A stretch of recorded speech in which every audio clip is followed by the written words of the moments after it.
आप चाहते तो हो उस चीज़ से आज़ाद होना, पर नहीं हो पा रहे।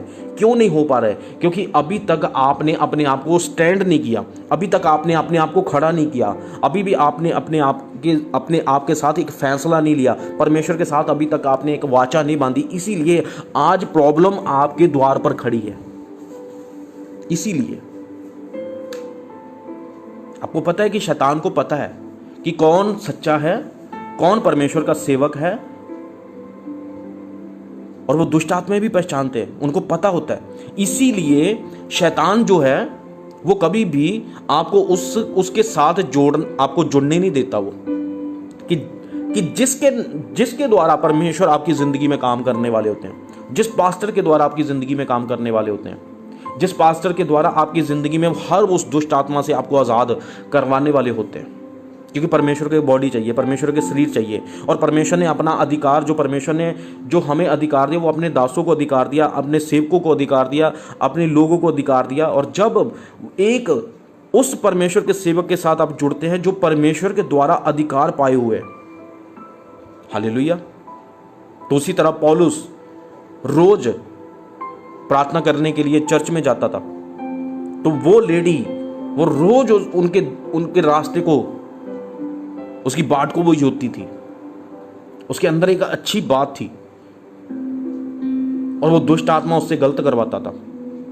उसी तरह आप भी आज एक अच्छे इंसान हो, आप भी सुपर नेचुरल परमेश्वर की जो पावर है ना, जो परमेश्वर की पावर, सुपर नेचुरल पावर है, वो पावर परमेश्वर की पावर, वो परमेश्वर की सामर्थ आपके अंदर भी काम करना चाहती है, पर आपके अंदर वो काम नहीं करने दे रही।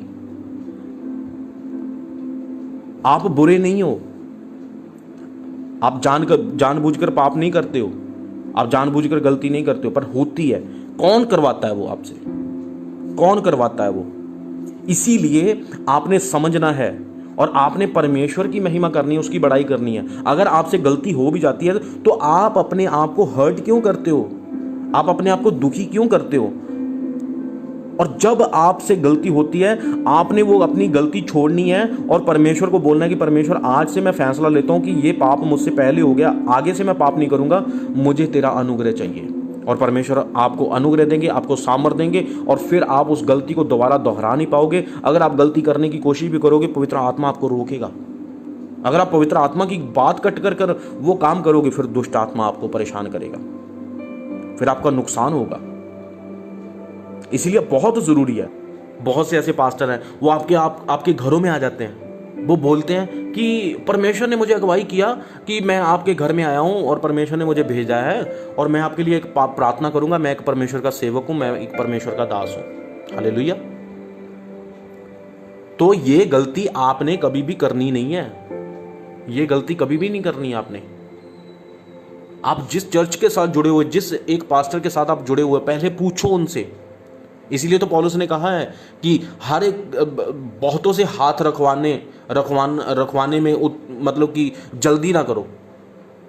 आप हर एक से अपने सर के ऊपर हाथ नहीं रखवा सकते कि नहीं जी, मैं इसके पास जाता हूं, मैं इसके पास जाता हूं, ये मेरे लिए प्रार्थना करेगा, मेरे सिर के ऊपर हाथ रख देगा तो मैं चंगा हो जाऊंगा, मैं चंगी हो जाऊंगी, मुझे सामर्थ मिल जाएगी, मुझे अभिषेक मिल जाएगा, मुझे अनॉइंटिंग मिल जाएगी, परमेश्वर मुझे बढ़ाएंगे, मेरी ज़िंदगी में ये चीज़ें होंगी। नहीं, हमने ये चीज़ें नहीं करनी। अगर कोई भी आपको कहता है कि मैं आपके लिए प्रार्थना करने आया हूँ, आपके चर्च के कोई भी बाहर से कोई भी पास्टर आपको बोलता है, कोई भी ऐसा कोई विश्वासी बोलता है, अगर आपको वो बोले कि परमेश्वर ने रात सपने में मुझे आकर बताया है कि मैं आपके लिए प्रार्थना करूं, आपके सर के ऊपर हाथ रख के, और मैं आपके लिए आपके घर में ऐसी आशीष वचन बोलकर जाऊं, नो, उसको कट कर दो। अगर परमेश्वर ने उसके साथ बात की होती तो परमेश्वर आपके साथ भी बात करते, परमेश्वर आपके साथ भी बात करते। और बाइबल में लिखा है, प्रेरितों के काम में अगर आप पढ़ते हैं, तो जब जो पतरस था, जब परमेश्वर का एक दूत आया कुरलेनियस के पास, पहले वो कुरलेनियस के पास गया, फिर परमेश्वर का दूत वही पतरस के पास आया। जो बात पतरस के साथ हुई तो वही बात कुरलेनियस के साथ हुई, और फिर उनकी सहमति हुई, परमेश्वर के आत्मा ने उन्हें बोला, है ना। तो कुरलेनियस का बैप्टिज्म हुआ, उसने प्रभु को ग्रहण किया, कबूल किया। ओके, तो ऐसे परमेश्वर काम करते हैं। कभी भी परमेश्वर ऐसे काम नहीं करते, एक तरफा कभी भी परमेश्वर बात नहीं करते। एक तरफा बात करने वाला कौन होता है? दुष्ट। एक तरफा।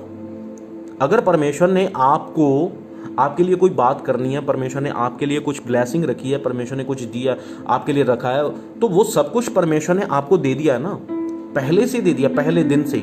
जिस दिन आपने प्रभु को कबूल किया, प्रभु में बपतिस्मा लिया, तो अभी आपने मेहनत करनी है, आपने अपनी मेहनत करके बढ़ना है। तो कोई भी आपके लिए ऐसे प्रार्थना करे तो आपको मेहनत ना करनी पड़े, आपकी जिंदगी में आसानी से वो सब चीजें हो जाएं, ऐसा तो नहीं होगा कभी भी। परमेश्वर ने जब आदम और हवा को बनाया तो परमेश्वर ने कहा कि बाग में रह, अदन में रह और इसकी देखभाल कर और काम कर। परमेश्वर ने क्या बोला? काम करने के लिए बोला उसे। किसका काम? परमेश्वर का काम। क्या परमेश्वर का काम करते हो? आप प्रार्थना करते हो, मेहनत करते हो, आप परमेश्वर को टाइम देते हो? नहीं टाइम देते, तो इसीलिए तो प्रॉब्लम आती है ना, इसीलिए हम गुमराह हो जाते हैं। शैतान हमें गुमराह कर लेता है, कभी भी हमें डिसीव कर लेता है। ऐसे ऐसे लोगों के साथ जो एक दो उन्होंने बातें ऐसी क्या बता दी आपको कि नहीं, परमेश्वर ने मुझे बताया कि आप कल से प्रॉब्लम में थे, आप ऐसे कल रो रहे थे, वो ऐसी ऐसी चीजें करके आपका विश्वास जीतने की वो कोशिश करेगा कि आपके घर में ये प्रॉब्लम चल रही है, आने वाला समय आपके लिए बहुत माड़ा आने वाला है, अगर आपने आज प्रार्थना नहीं करवाई तो हो सकता है आप ऐसा करो, आप अपने हाथ में 500 रुपए का बीज लो और मैं आपके लिए प्रार्थना करूंगा और वो बीज मुझे दो। परमेश्वर ऐसा कभी नहीं करते, ये वचन के बाहर है, ये उल्ट है, ये विपरीत है परमेश्वर के वचन के। ऐसा अगर कोई भी आपको भेड़िया मिलता है, मैं उसको भेड़िया बोलता हूं, ऐसा कोई भी आपको भेड़िया मिलता है ना, तो तुरंत आपने उसी समय एक्शन लेना है। आप वचन की आपके अंदर इतनी नॉलेज हो कि आप उस भेड़ियों को उसकी चाल से पहचान सकते हो, उसकी चाल से, उसकी बातों से, उसकी ढाल से, उसके हाव भाव से। कभी भी परमेश्वर ऐसा काम नहीं करते। इसलिए पौलुस कहता है तुम्हारे लिए एक ही चर्च, एक ही पास्टर, एक ही अगुआ होना चाहिए। दो बेड़ियों में सवार इंसान जो होता है वो कभी अपनी मंजिल पे नहीं पहुंचता। चलो जी, आज इस पास्टर को सुन लिया, आज इस चर्च को सुन लिया, कल को उधर चले जाते हैं, कल उधर प्रॉफिट के पास चले जाते हैं, कल उधर चले जाते हैं, वो हमारे लिए कोई भविष्यवाणी कर देगा, हमारे लिए कुछ बता देगा। भाभी कहने वाली आत्मा, ये देख लो, पकड़ लो, भाभी कहने वाली आत्मा, भविष्य बताने वाली आत्मा। मैं आपको एक चीज बताना चाहता हूं, परमेश्वर हमारा भविष्य हमें क्यों बताएंगे? क्योंकि परमेश्वर ने वचन में कहा है ना कि तुम्हारा भविष्य जो फ्यूचर है वो मेरे हाथों में सेफ है। तुम्हें अपनी कल की चिंता करने की जरूरत नहीं है। कल की चिंता कल खुद करेगा ना, तुम्हें क्यों जरूरत है? अगर परमेश्वर ने कल का दिन हमें दिया है तो कल के दिन की हमें चिंता भी देंगे परमेश्वर। हमारे चिंता परमेश्वर करेंगे ना, हमें चिंता थोड़ी देंगे। परमेश्वर कल के दिन के लिए हमारे लिए खाना, हर एक चीज, पहनना, सांस, हर एक चीज परमेश्वर हमारे लिए उत्पन्न करेंगे ना। वो परमेश्वर की टेंशन है। इसीलिए परमेश्वर ने कहा कल की चिंता करके कौन इंसान अपनी जिंदगी का एक दिन बढ़ा सकता है? तो हमें क्यों जरूरत है चिंता करने के लिए? हम चिंता करने के लिए नहीं बने, हमें परमेश्वर ने दिन व्यतीत करने के लिए बनाया इस धरती पे, और हमने परमेश्वर के वचन के मुताबिक दिन व्यतीत करने हैं। परमेश्वर का काम करना है, परमेश्वर का काम करना है। ऐसे जो खुले हुए सांप हैं, जो ऐसे अजगर हैं, आपने इन अजगरों को, ऐसे सांपों को, ऐसे दुष्ट आत्माओं को आपने पहचानना है, ऐसे पास्टरों को पहचानना है आपने। परमेश्वर ने बुद्धि दी है आपको। आज चलो जी, कोई ऐसा पास्टर आ गया आपके घर में, आकर उसने प्रार्थना की, आपने बड़ी जल्दी उससे प्रार्थना करवा ली, और वो क्या हुआ? वो जितनी आपकी आशीष थी, जितनी आपकी प्रॉब्लम थी, वो सब, जितनी आपकी आशीष परमेश्वर ने जो आपको दी थी, वो क्या कर गया? वो चुरा कर ले गया। इसलिए तो वचन में लिखा है ना कि चोर रात के समय वो बीज में जंगली बीज बो जाता है। हालेलुया। आप ऑलरेडी एक चर्च के साथ जुड़े हुए, एक पास्टर के साथ जुड़े हुए, आप उनसे पूछो ना। परमेश्वर से पहले पूछो कि परमेश्वर कौन से पास्टर को मैं सुनूं, कौन से चर्च में जाऊं, कौन से सेवक की मैं सुनूं, कौन मेरे लिए सही है परमेश्वर। अगर आप नहीं परमेश्वर से पूछोगे तो कभी भी परमेश्वर आपकी जिंदगी में, परमेश्वर की मर्जी नहीं पूरी होगी, शैतान की मर्जी पूरी होगी। 100% क्लियर है ये। क्योंकि परमेश्वर वचन के बाहर कभी भी बात नहीं करते, कभी भी परमेश्वर वचन के बाहर से कभी भी हमसे बात नहीं करेंगे। हर एक बात जो होती है परमेश्वर ने अपने वचन के द्वारा ही करनी होती है। आज अगर आप सोचो कि परमेश्वर ने अगर उस पास्टर को दर्शन देकर वो आपके घर में भेज दिया, उसके साथ बात कर ली, आपके साथ क्यों नहीं बात की? क्यों नहीं बात की आपके साथ परमेश्वर ने? कभी पूछा है परमेश्वर से? अगर वो आपके घर में आता है, हाँ ठीक है, उसके लिए उसका आदर करो, ठीक है, पर जो वो कहता है आपने वो बात नहीं माननी। अगर वो कहता है कि मैं आपके लिए प्रार्थना करने आया हूं, परमेश्वर ने मुझे बताया, फिर आप उसके सामने क्वेश्चन रखो ना, उसके सामने ये बात रखो कि परमेश्वर ने मुझसे क्यों नहीं बात की? परमेश्वर ने मुझसे क्यों नहीं बात की? अगर परमेश्वर ने आपसे बात की है तो परमेश्वर ने मुझसे क्यों नहीं बात की? हालेलुया। इसीलिए बहुत जरूरी है हमने समझना, सतर्क रहना। ऐसे वो भेड़िए आते हैं, इसीलिए तो वचन में लिखा है ना कि जब पौलुस और सैलास जा रहे थे ना, तो वहां पर क्या लिखा है कि वो दुष्ट आत्मा जिसके अंदर थी वो कहने लगी कि ये प्रधान परमेश्वर के दास है, सेवक है। हालेलुया। तो वो कौन सी आत्मा थी? वो भाभी कहने वाली, भविष्य बताने वाली। भाभी कहने का मतलब होता है कि फ्यूचर बताना, भविष्य बताना। आज इन्हीं चीज़ों की तो हमारे अंदर लालसा रहती है कि हाँ जी पास्टर जी आज हमारे लिए भविष्यवाणी कर दे कि आने वाले समय में हमारे लिए क्या होगा, हमारा बिजनेस चलेगा कि नहीं चलेगा, हमारे बच्चे कहने में होंगे कि नहीं होंगे, है ना, हमारा फॉरेन का बनेगा कि नहीं बनेगा, हम विदेश जाएंगे कि नहीं जाएंगे, हमारी मैरिज जो है वो मेरी मनपसंद के लड़के के साथ होगी, लड़का मेरी मेरी मनपसंद की लड़की के साथ होगी। चलो जी मैं ये कर लेता हूँ, मैं वो कर लेता हूँ। अपनी सोच अपनी समझ का सहारा हमने कभी नहीं लेना। जब आप परमेश्वर के साथ एक संगति करोगे, एक वाचा बांधोगे, एक रिश्ता तो आपका परमेश्वर के साथ होगा, परमेश्वर का आत्मा आपके अंदर से आपको खुद बात करेगा। जिस पास्टर के साथ आप जुड़े हुए परमेश्वर वचन के द्वारा उसके द्वारा परमेश्वर हमेशा आपसे बात करेंगे, क्योंकि वचन के द्वारा। मैं एक चीज बताना चाहता हूं, जो भविष्यवाणी आज हम देखते हैं ना कि भविष्यवाणी करो, भविष्यवाणी का मतलब होता है कि भविष्य बताना कि आने वाले टाइम में परमेश्वर आपकी जिंदगी में ये कर रहे हैं, क्योंकि जिसके ऊपर भविष्यवाणी होती है क्योंकि उसका जीवन सही नहीं होता। जिसके ऊपर भविष्यवाणी होती है ना, उनका जीवन सही नहीं होता। परमेश्वर भविष्यवाणी करके उनके विश्वास को बढ़ाते हैं। हालेलुया।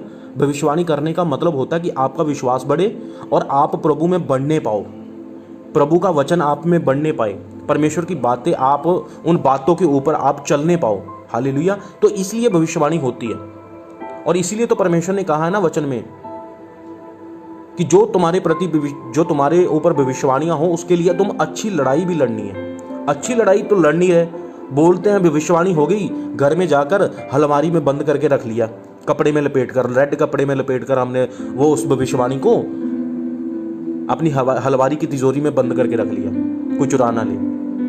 नहीं जी, भविष्यवाणी हो गई है। फिर वो क्या करेंगे? बदमस्तियां करेंगे, अपनी मर्जी करेंगे, वो सब चीजें करेंगे। तो ये चीजें कभी नहीं करनी। इसीलिए परमेश्वर का वचन कहता है कि हे प्रियो, हर एक आत्मा पर विश्वास ना करो, वरन आत्माओं को परखो कि वह परमेश्वर की ओर से है। वह परमेश्वर की ओर से है वो आत्माएं। ये किन चीजों के विषय में बात हो रही है? ऐसे लोगों के विषय में, ऐसे पास्टर्स, ऐसे कलीसिया मेंबर्स, ऐसे जो प्रभु प्रभु कहने वाले वो लोग। ओके, समझ आ रहा है आपको? कितने मेरे साथ सहमत है? वरन आत्माओं को परखो कि वह परमेश्वर की ओर से है कि नहीं, क्योंकि बहुत से झूठे, आगे लिखा है, बहुत से झूठे भविष्यवक्ता जगत में निकल खड़े हुए हैं। क्या दुष्ट आत्माएं नहीं भविष्यवाणी करती? क्या दुष्ट आत्माएं नहीं भविष्यवाणी करती? भाभी कहती। आज वो ही चीजें हो रही हैं। परमेश्वर को क्या जरूरत है आपको भविष्यवाणी करके देने की? परमेश्वर सब कुछ कर सकते हैं। परमेश्वर के लिए कोई काम मुश्किल नहीं है। परमेश्वर समंदर में रास्ता निकाल सकते हैं, परमेश्वर पत्थर से पानी निकाल सकते हैं, परमेश्वर जंगल में मार्ग निकाल सकते हैं, परमेश्वर अंधों को आंखें दे सकते हैं, परमेश्वर कोड़ियों को शुद्ध कर सकते हैं, लंगड़ों को चला सकते हैं, परमेश्वर कोड़ियों को शुद्ध कर सकते हैं। परमेश्वर क्या नहीं कर सकते? परमेश्वर हमें मरे हुओं को जिंदा कर सकते हैं, 4 दिन के लाजर को जिंदा कर सकते हैं, एक विधवा के पुत्र को जिंदा कर सकते हैं। परमेश्वर 12 साल की रोगन को परमेश्वर चंगा कर सकते हैं। परमेश्वर क्या नहीं कर सकते? परमेश्वर क्या नहीं कर सकते। इसीलिए तो परमेश्वर ने कहा है ना कि आत्माओं को परखना है। जिस पास्टर को सुन रहे हैं, जिस चर्च को सुन रहे हैं, जिसको फॉलो कर रहे हैं, उसको सुनते हैं, पर परखा है उसको आत्मा में? परखा है उसको? इसीलिए तो परमेश्वर ने कहा है ना, बुरा पेड़ अच्छा फल नहीं दे सकता। जो बुरा पेड़ है ना, वो अच्छा फल कभी नहीं दे सकता। आप बुरे पेड़ को देखोगे तो बुरे पेड़ से आपको फल नहीं मिलेगा, आपको कांटे मिलेंगे।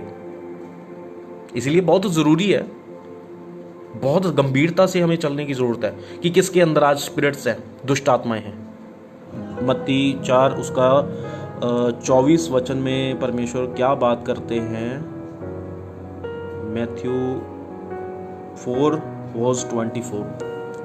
तो यहां पर लिखा है कि और सारे सीरिया देश में उसका यश फैल गया। किसका? प्रभु यीशु मसीह का। सीरिया देश में परमेश्वर का यश फैल गया और लोग सब बीमारों को, जो विभिन्न प्रकार की बीमारियों और दुखों में जकड़े हुए थे और जिनमें दुष्ट आत्माएं थी, और मिर्गी वालों और लकवे के रोगियों को उसके पास लाए और उसने उन्हें चंगा किया। किसने? प्रभु यीशु मसीह ने।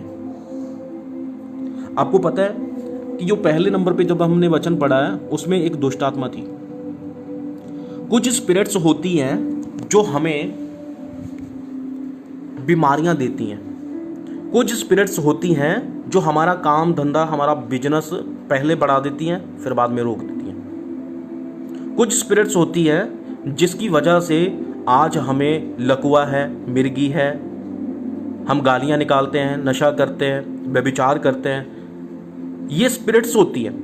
आपको पता है कि कैसे वो दुष्ट आत्माएं काम करती हैं, कैसे वो काम करती हैं? यही चीजें जो है परमेश्वर ने इनको क्या किया? परमेश्वर ने इनको निकाला और परमेश्वर का जश, परमेश्वर की कीर्ति पूरे सीरिया देश में, पूरे वर्ल्ड में फैल गई। हालेलुया। क्यों? क्योंकि परमेश्वर ने आज, अगर हम विश्वासी अगर देखते हैं, परमेश्वर ने सबसे ज्यादा हमें किस चीज के ऊपर अधिकार दिया? परमेश्वर ने हमें दुष्ट आत्माओं के ऊपर अधिकार दिया। परमेश्वर ने कहा पहले उनको परखो, फिर आप देखो, और फिर उसको परमेश्वर के वचन के द्वारा आप उसको डांटो। पहले जांचना है, परखना है। कोई भी इंसान, कोई भी विश्वासी आपके पास आता है, जिसके साथ आप काउंसलिंग कर रहे हैं, जिसके साथ आप वचन शेयर कर रहे हैं, अपने मन की बातें, भेद प्रकट कर रहे हैं, उनको बता रहे हैं, अपनी गहरी बातें बता रहे हैं, आपको पता है कि वो आपकी बातें जानकर आपको सारा कुछ आपसे लेकर, आपको ये कभी भी पता नहीं होगा कि शैतान कैसे आपको, आपकी आशीष को, आपकी बरकत को रोक लेगा। समझना है वचन के द्वारा। इसीलिए प्रभु यीशु मसीह जब भी दुष्ट आत्माएं बोलती तो परमेश्वर उनको चुप कराते थे। उनको बोलने के लिए नहीं बोलते थे परमेश्वर शैतान को, क्योंकि जितना आप उनको सुनोगे, जितना आप उनके उस चीज के ऊपर कान लगाओगे, वो आपको उतना गुमराह कर देगा, कमजोर कर देगा वो। इसलिए परमेश्वर ने क्या किया? जितने बीमार थे, आज जितनी भी बीमारियां, जितनी भी लकवापन, जितनी भी मिर्गी की आत्माएं, जितनी भी बीमारियां हैं, वो किन की वजह से है? विश्वासियों में अगर हम देखते हैं तो विश्वासियों में ये सब बीमारियां दुष्ट आत्माओं की वजह से ही है, क्योंकि आज तक उन्होंने परमेश्वर को पुकारा नहीं है। इसीलिए ये प्रॉब्लम में फंसे हुए हैं, क्योंकि परमेश्वर के आज कभी भी वो ये नहीं सोचते, कभी भी ये नहीं मानते कि परमेश्वर सब कुछ चंगा करने वाला है। वो परमेश्वर हमारी प्रार्थना को सुनकर हमें आंसर देगा, वो हमें इस दुष्ट आत्मा से आज़ाद करेगा, क्योंकि हमने फैसला लेना है, हमने स्टैंड लेना है। अगर किसी के अंदर भी ये चीज़ें हैं, ये बीमारियां हैं, तो इंसान जो है वो पाप में और वो दुष्ट आत्मा का ग्रस्त है। इस दुष्ट आत्मा को डांटना है। कैसे? वचन के द्वारा। आपको एक चर्च चुनना पड़ेगा, आपको एक पास्टर चुनना पड़ेगा जो परमेश्वर की ओर से है। आपको एक दास परमेश्वर का जो सेवक चुनना पड़ेगा, क्योंकि परमेश्वर ने कहा है कि परमेश्वर अपने दासों के थ्रू ही काम करेंगे। परमेश्वर ने क्या बोला है कि परमेश्वर, जिस तरह फिलिप ने बोला कि जब फिलिप को खोजा ने बोला कि जब तक कोई मुझे समझाने वाला ना हो तो मैं कैसे समझूं। इसीलिए फिलिप की आवाज़ जो है हमने वो पहचाननी है कि किस पास्टर के अंदर फिलिप की आवाज़ है, किस पास्टर के अंदर प्रभु यीशु मसीह की आवाज़ है, किस पास्टर के अंदर परमेश्वर का आत्मा काम कर रहा है। हालेलुया। तो ये चीजें हमने जरूरी है, हमें समझने की जरूरत है। परमेश्वर ने हमें अधिकार दिया, अथॉरिटी दी है, शुरू से लेकर आदम से लेकर अब तक परमेश्वर ने हर एक को, इंसान को पावर दी है। पावर पावर पावर, हमने पावर को समझना है, पावर कौन सी पावर है।